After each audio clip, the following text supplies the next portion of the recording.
तो मेहरारू कहतारी लय बड़ी पुरान है बखेसारी भयो बड़ी महले बा तो कवन सोवत संग कटता रचाई अरे लगा के मच्छरदानी रोज बाकी पियावा बहरा गइल बा और ऐसने देवरा तंग कइले बा तो कहत का बिया कि अरे ओइबो की ओधिया परदे दी कलकत्ता में नौकरी करे गइल बड़े चटकल में पप्पू भैया कहत का बड़ी हेने भेजो हाय कि ओइबो की ओधिया परदे दी जवानी राजा जी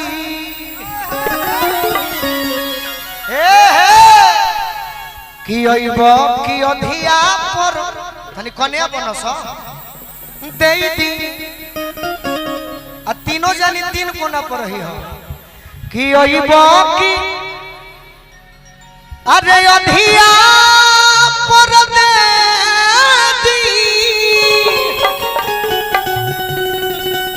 जवानी राजा जी देवरा कोई कोना से घर में खेला समान बायो खेला राजा जी देवरा कोई कोना से घर में खेला समान बायो खेला राजा जी अरे ओइबो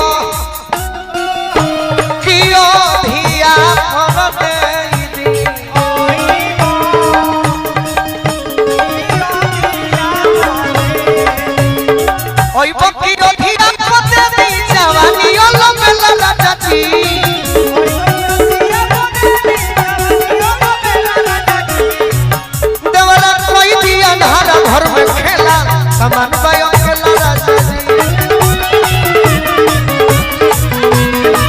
देवरा कोई भी कोना सी घर में खेला समान बायो खेला राजा जी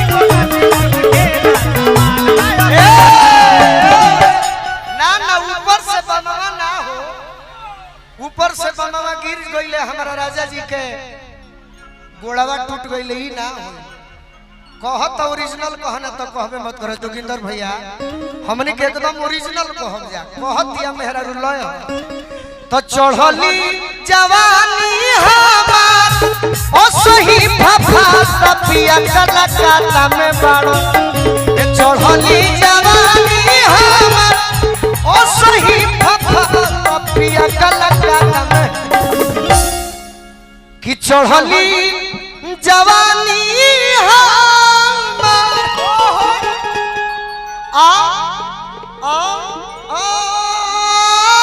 सही फफाता पिया कलकत्ता में बाड़ो कलकत्ता में गोइल बड़े 56 करोड़ के जवानी छोड़ के अरे पवन रसगुल्ला पियावा खा कदो कलकत्ता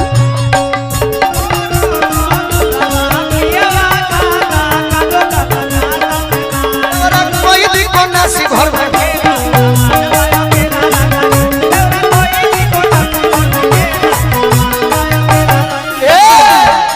कहत दिया है ने आओ तनी मनी नयका बुझात है कि जाके अझुराई गइल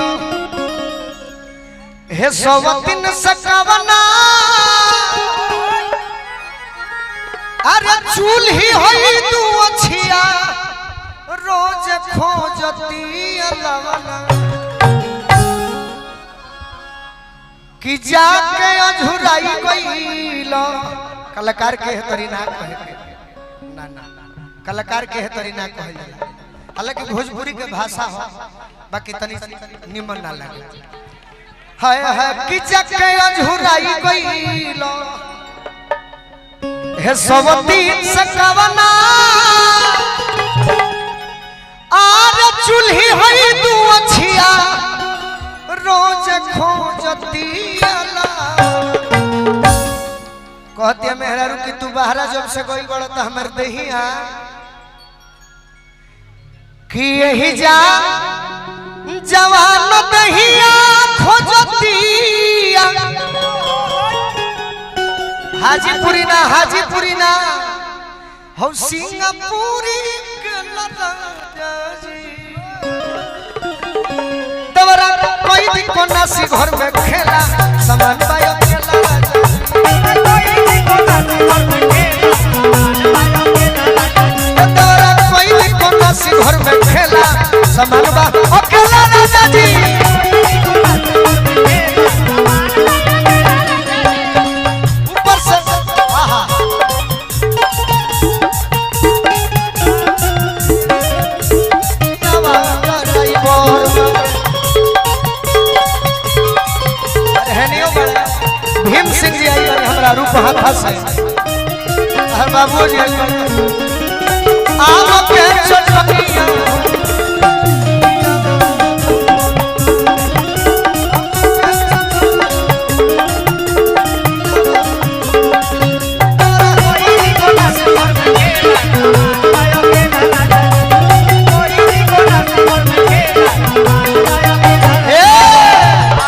कहतिया कि उठ के बैठ के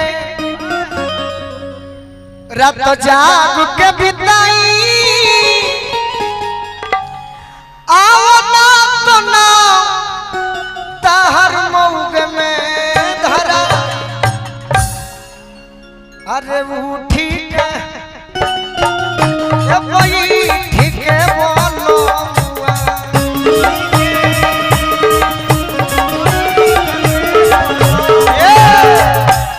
अरे उठ के बैठ के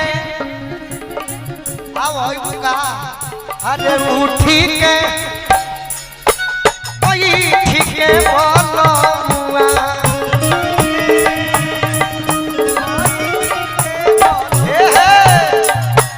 उठ के बैठ के हई रात जाग के बिताई आना तना ताहर मौग में धरा कि जखमी जितेंद्र रोज फेंकता कि जखमी